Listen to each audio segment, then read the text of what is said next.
Well, what do you know? Platinum's decided to have a go at a Metal Gear game, and not only that, it's a spin-off title that once again puts us in control of Raiden. What, that whiny prissy boy that barely anybody liked in Sons of Liberty until he got his cybernetic upgrade in Guns of the Patriots? But anyway, Metal Gear Rising: Revengeance, which is a really stupid name by the way, was released in 2013 and takes place 4 years after the events of Guns of the Patriots. Metal Gear fans weren't nearly as angry about this game as they were with Sons of Liberty, but that's most likely because Kojima Productions didn't try and trick us this time like they did with Metal Gear Solid 2. I think we'd be singing a different tune if they put Snake on all the advertisements again, only to be controlling a completely different character that nobody asked for. No, nothing was being hidden this time. You're told right away you're playing as Raiden and nobody else. During development, the game was known as Metal Gear Solid Rising and was meant to take place in between Sons of Liberty and Guns of the Patriots, letting you know how Raiden saved Sonny and how he became a cyborg ninja. But for whatever reason, they instead decided to place it after everybody's story wrapped up, including Raiden's after Metal Gear Solid 4.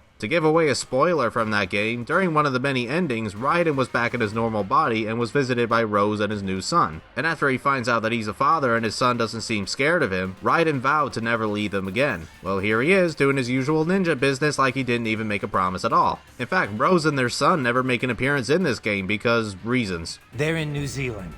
Safe. Rose would understand why I have to do this. But the idea of Rising was to use Raiden's swordplay to cut anything that crossed your path and however accurately you wanted to. The original plan was to still use stealth again to bypass enemies, but Kojima Productions eventually found that the whole cutting concept was a little too much to handle. So Hideo Kojima met up with the producer of Platinum Games, Atsushi Inaba, and passed the torch on to them. And then shortly after starting development, Inaba requested that the game be turned into a hack-and-slash game similar to Devil May Cry and Bayonetta, since he thought playing it sneakily wasn't all that fun. Not long before the full game was out, they placed a demo disc in the Zone of the Enders HD collection, another series of games that was directed by Hideo Kojima. This is actually the second time they've pulled this off, as the original PS2 version of the first Zone of the Enders had a demo disc of Metal Gear Solid 2 when it was still being made and everybody couldn't wait to play it. It was basically just the tanker chapter where you controlled Snake, which got fans even more hyped and pissed them off when they eventually got the full game. Okay, sorry about that, got a little sidetracked. Shall we take a look at Metal Gear Rising and see how Platinum dealt with what they were given? Well, that's what you clicked the video for, isn't it? Let's talk about that plot first. Since the game's only a few years old, I'll give the spoiler warning here, but I'll say now that this plot is not even close to being as deep as other Metal Gear games. Raiden's now part of an anti-terrorist group called Maverick and is currently acting as security for the African president, who seems to be perfectly okay with a secret ninja cleaning the streets, and the Sons of the Patriots system no longer exists. But Raiden and the president are shortly attacked by a faction of terrorists called Desperado, who still believe that there should be many new wars to give soldiers a purpose. And it's here that we meet the leaders of Desperado, Sundowner and Jetstream Sam, no doubt some of the cockiest characters in the Metal Gear series. The African president's guards are all killed off and Sundowner kidnaps the president himself, with Raiden following after him, but not before having to slice up a Metal Gear Ray unit. The very first boss in the game is a Metal Gear, already the stakes are pretty damn high. Raiden defeats the Ray unit and catches up to Sundowner, but he ends up killing the president anyway and sends Jetstream Sam to Raiden, but fighting him only results in our poor ninja friend losing an eye and his right arm again. Shit, not again. Yeah, I'd have that reaction too if I lost my arm. Sundowner and Sam get away while Maverick comes to save Raiden, but 3 weeks later, Doctor from Maverick builds Raiden a new body, and from here on out the plot is just a means of killing all of Desperado with a bit of fluff in between. The first of Desperado's bosses is this AI K9, a K-9 if you will, who becomes Raiden's robot companion after a bit of tweaking and given the name of Blade Wolf. Then there's Mistral, who's a woman with many detachable arms from Dwarf Gecko. And then you've got Monsoon, who loves to split himself apart and put himself together while also having the most ridiculous outfit I've ever seen in a Metal Gear game. The story's not anywhere near as deep as the Solid games, but I don't really think it's meant to be. I mean, there is one pretty heavy plot point where Raiden comes across children's brains extracted from Desperado in an attempt to make them child soldiers, much like Raiden was during the Liberian Civil War. And obviously this makes Raiden feel a little emotional, but that's as dense as the plot's gonna get. There's another moment where Raiden finds a boy called George who escaped the child soldier facility, but they don't have much interaction towards each other after this. And Sonny from Guns of the Patriots makes a cameo and now owns a shuttle business, but only to help Raiden get to the airbase of the main villain of the game, Senator Stephen Armstrong. And need I say anything about the culturally insensitive Mexican stereotypes? Adios, amigos. Silliness aside, the plot does however create a good focus between Raiden and his inner demon from his past nicknamed Jack the Ripper, especially when you see him go absolutely batshit when facing Monsoon and Armstrong. The story overall is pretty simple, which unlike the Phantom Pain, I'm not that angry about because Platinum at least tried to add more than just Raiden being the good guy and Desperado being the bad guys. In particular, the whole concept of child soldiers being made, and also Armstrong's goals as he gives a long speech to Raiden before the final fight and after destroying his piloted Metal Gear Excelsis. He basically wants to run for president and create a survival of the fittest kind of world, where the strong-willed fight and die for what they believe in. I would make an obvious Donald Trump joke here, but I'm above that. And Armstrong's also looking pretty damn bulky for a senator, and that's because he's injected with nanomachines, son, as the man promptly explains, gifting him incredible strength and near invulnerability. Raiden gets his ass thrashed by the senator, but Wolfblade comes down and gives Jetstream Sam's sword after his prior defeat with Raiden and feeling a little sentimental towards him. The sword alone is able to kill Armstrong, but Raiden also lets out his Jack the Ripper persona to take down the bigger threat.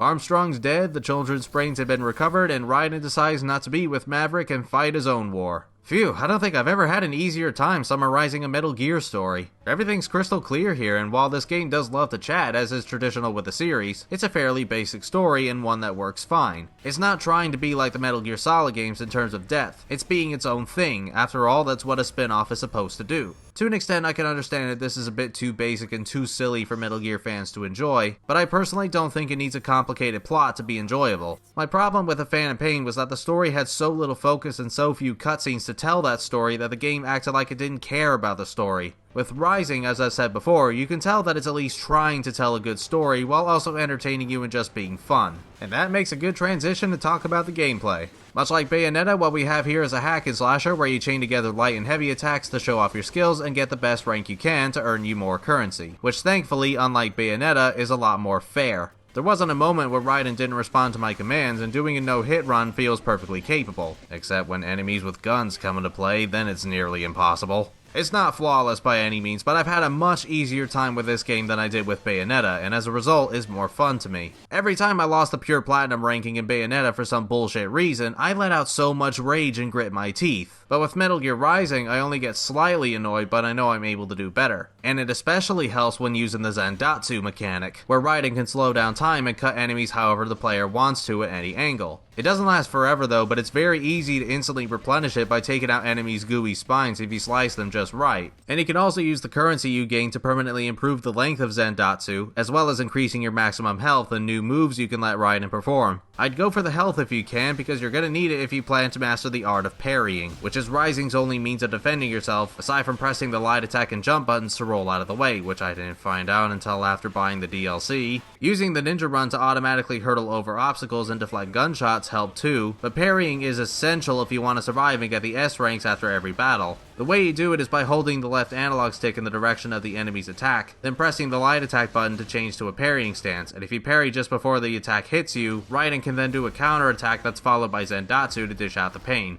Of course though, it wouldn't be a Metal Gear game without giving you the option to sneak your way through. But really, the game wants you to do this recklessly, and you're not punished for getting caught at all, except for the occasional bit of smack talk from your teammates for messing up. And speaking of them, we're only able to get more backstory from Maverick via optional codec conversations, but these characters are boring as sin to me, so I don't really bother. But despite Desperado being one-dimensional villains, their boss fights are at least well energized and exciting, as well as different for each one. And the music for the bosses is interesting. We have a lot of power metal tracks here that we'd never heard in a Metal Gear game, but since Rising's a spin-off, I don't really mind the music, even if it isn't my cup of tea. But I adore the final boss theme called It Has to Be This Way. In fact, the final battle in general is pretty damn incredible. The atmosphere is awesome, the pacing is wicked fast, and it's just an all-around kick-ass fight with a decent difficulty. This may be one of the best final bosses I've ever played in a video game, and also one of the best final boss music pieces I've ever heard. And for the first time in Metal Gear, we also have DLC in the form of story packs, where you can play as Blade Wolf and Jetstream Sam on their own missions. Blade Wolf wants to be free from Desperado, while Jetstream Sam goes to take on Senator Armstrong.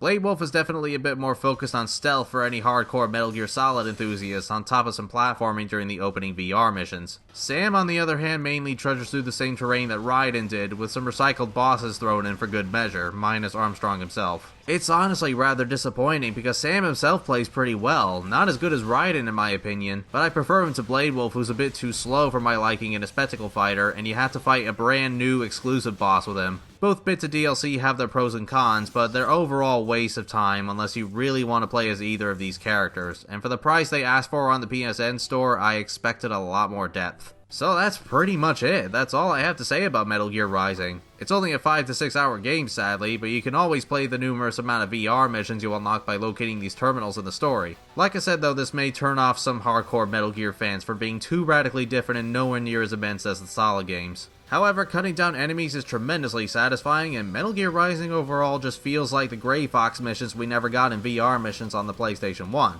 You can even purchase a Grey Fox skin and equip his own blade, as well as Raiden with his normal body again, and his silly as hell mariachi uniform. This is definitely a popcorn game that's not meant to be taken seriously and to just have a good time, and Metal Gear Rising is a very good time. A little on the short side, it could have fleshed out a few mechanics, but I hope a potential sequel will soon follow and make it even better. There are already rumors of a second game coming out, but nothing's been confirmed as of yet, and with Kojima Productions now disbanded from Konami, it's looking less likely. Oh my god, a short Metal Gear review. I never thought it was possible.